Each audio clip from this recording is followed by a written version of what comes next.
In many ways, the world came closer to the fears of a kind of a third world war. Israel had responded to the attacks that Iran had launched on it last week, and that everybody was then bracing for what the Iranian reaction will be. An attack has been carried out, and it has been predominantly against military targets.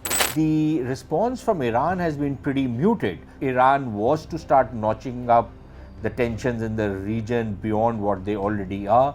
Then there will be other players, including countries like the United States, which either would be tempted to become part of this entire fight which is taking place, or could be forced into it. So it's a very dangerous situation still, but Israel would have to respond.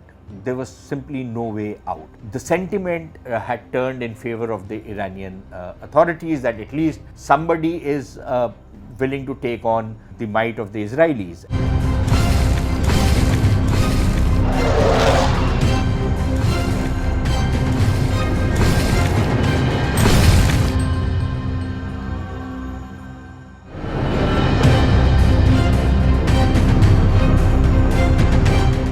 In many ways, the world came closer to the fears of a kind of a third world war or a wider war in the region today morning, when the reports started filtering in that Israel had responded to the attacks that Iran had launched on it last week,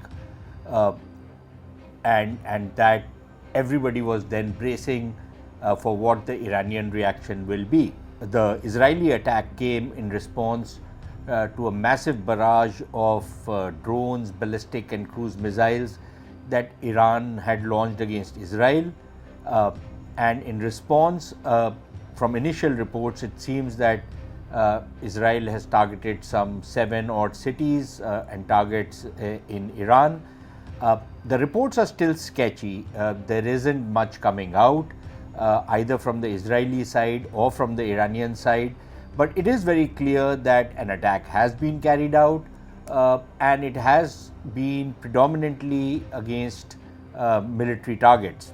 But the scale and the scope of the Israeli retaliation is very fuzzy at the moment, and also the damage that has been caused, if at all any damage has been caused.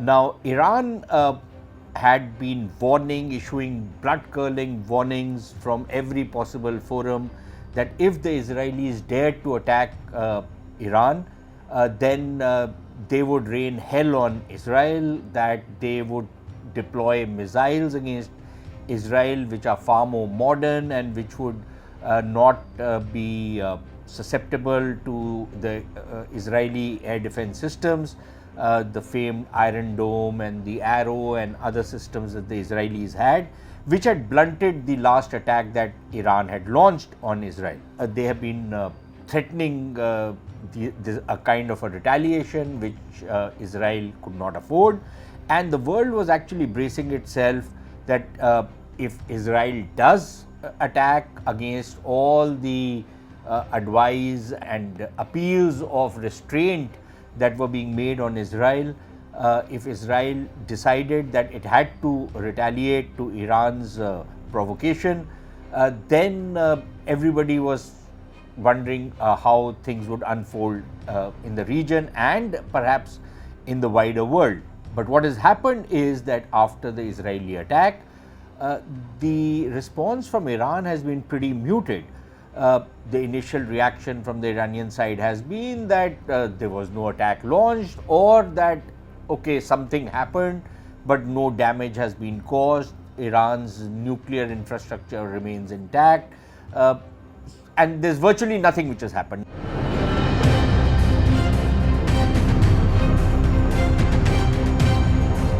A bit of what the Pakistanis did after the 2016 surgical strikes that India launched and declared. The Pakistanis said, well, nothing has happened. And the moment you say that nothing has happened, that means you don't really need to give a response. So in a sense, in this particular case, Iran seems to be backing off from going up the escalation ladder. What might happen a couple of days from now, a couple of weeks from now is anybody's guess, but for now it seems that Iran has started backing off. The Israeli gamble has paid off, and that the Iranians have kind of piped down in the same way that they piped down after they attacked Pakistan, and Pakistan shot off a couple of missiles against Iranian targets, and then the Iranians started suing for peace, and they are still suing for peace from Pakistan, with Pakistan, and trying to bring in all the Muslim Brotherhood and what have you to try and get the Pakistanis to back off from a further confrontation.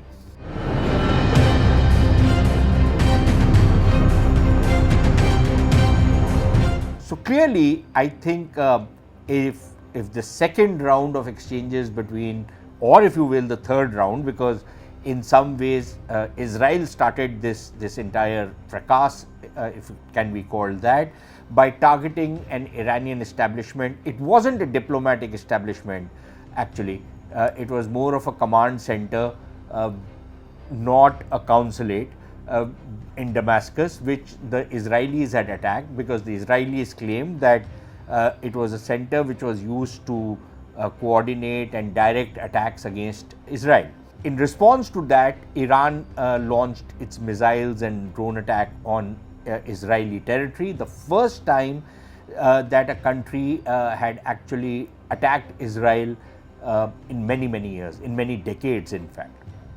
So that was a qualitative change and a quantitative change to what was happening in the region, because until then it was basically para-state organizations or Iranian supported para-state and proxies like Hezbollah or the Houthis or Hamas, which were targeting Israel, but that kind of kept the entire conflict limited. But with Iran directly targeting Israel, things threatened to spiral out of control, and therefore the fact that Israel decided to hit back was in itself very significant. Now the fact of the matter remains that while Iran had launched something like 300 odd drones, a combination of drones, ballistic missiles and cruise missiles, almost 99% of them had been shot down by Israel's air defenses, and some of the air defenses and the air assets of its partners like the United States and some of the other countries in the region, which had all coordinated to blunt the Iranian attack. Iran itself had given adequate warning that it would be attacking. So in a sense, Israel was prepared, although Iran had warned that if Israel decided to retaliate to the Iranian attack, the next Iranian attack which would be launched on Israel would come without warning. So we, in a sense, we are still walking the knife's edge as far as this conflict is concerned. But for now, it seems that while Iran's attack on Israel had fizzled out, literally no damage was caused, in the sense that from all accounts a couple of craters were created in one of the Israeli air bases. There was a tent that was taken off, and a small girl was injured in the attack, but beyond that there were no other reports of any damage. The Iranians themselves are now claiming that whatever has happened this morning hasn't really caused any significant damage, and it seems that this is where things could end, or will it? Now it's very difficult to say that Iran will now pipe down and not go up the escalation ladder, or even if it was to respond to the Israeli attack, it will probably use its proxies and not do anything directly, because let's be very clear, if Iran was to start notching up the tensions in the region beyond what they already are, then there will be other players, including countries like the United States, which either would be tempted to become part of this entire fight which is taking place, or could be forced into it. So it's a very dangerous situation still.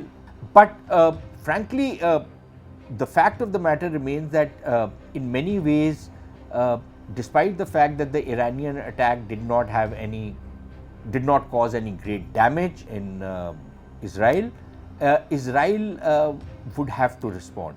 There was simply no way out. Now, from the Iranian point of view, they had attacked Israel directly, and that was something which did have an impact on the ground, because there were scenes of jubilation in the Islamic world, at least on the streets, from countries like Pakistan, countries like people in countries across the Islamic world, including in some of the Arab countries which are daggers drawn with Iran.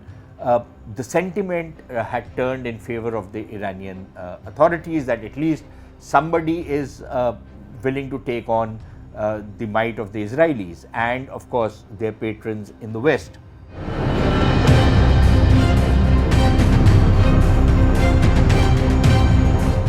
So one was the impact that Iranian attack had on the politics of the region, and clearly countries in the region would not be very happy with what they were seeing on the streets.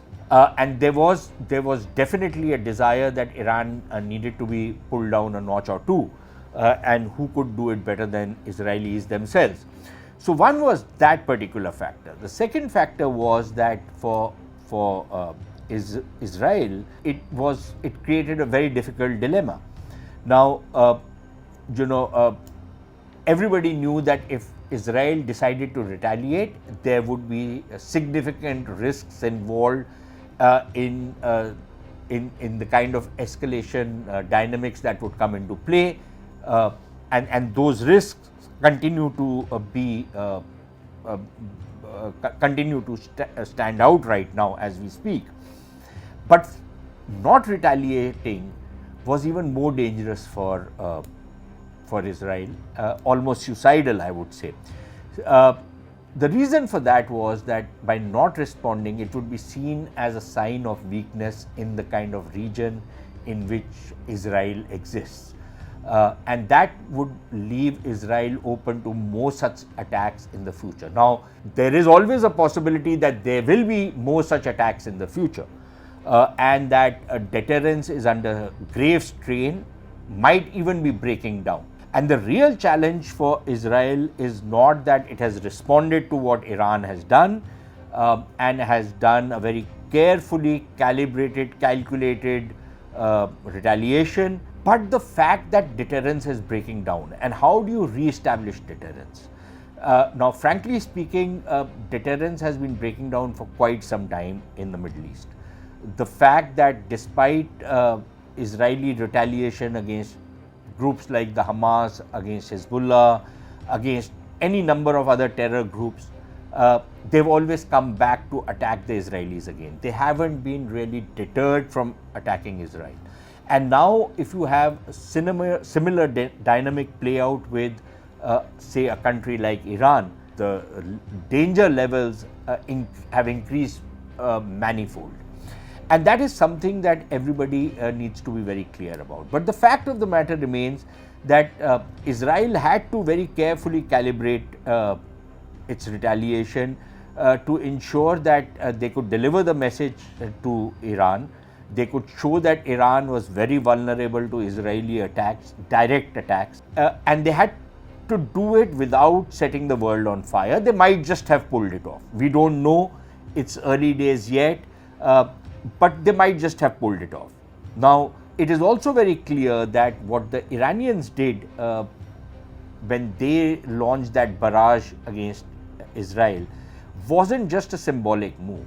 It was a move which was designed to cause enormous damage in Israel. Iranians cannot claim that, if it was a symbolic move, it would have been just as symbolic if they had launched 1 or 2 or 3 missiles. They didn't have to launch 300. When you launch 300 drones and missiles, then you are trying to cause some serious damage. You are trying to breach the defenses of the other side, and clearly that was a significant escalation from the Iranian side. If it did not cause any damage, it was not because Iran did not want damage to be caused. it was because the Israelis were able to defend themselves and protect themselves. So frankly, there is no virtue in what Iran did back then, and they cannot claim that that they were being very virtuous in giving adequate warnings to what they were planning to do.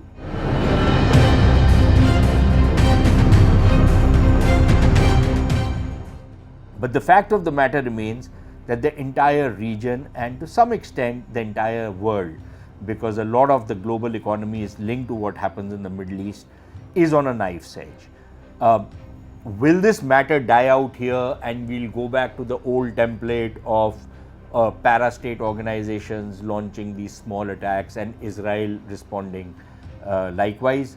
Or will we see the Iranians bide their time? My own sense is that maybe we can breathe easy for now, but for how long it's difficult to say, because I think the kind of dynamics that is at play in the region suggests that as long as the regime is in power in Iran, it will continue to plan more attacks. It will try and see how it can cause more damage the next time around.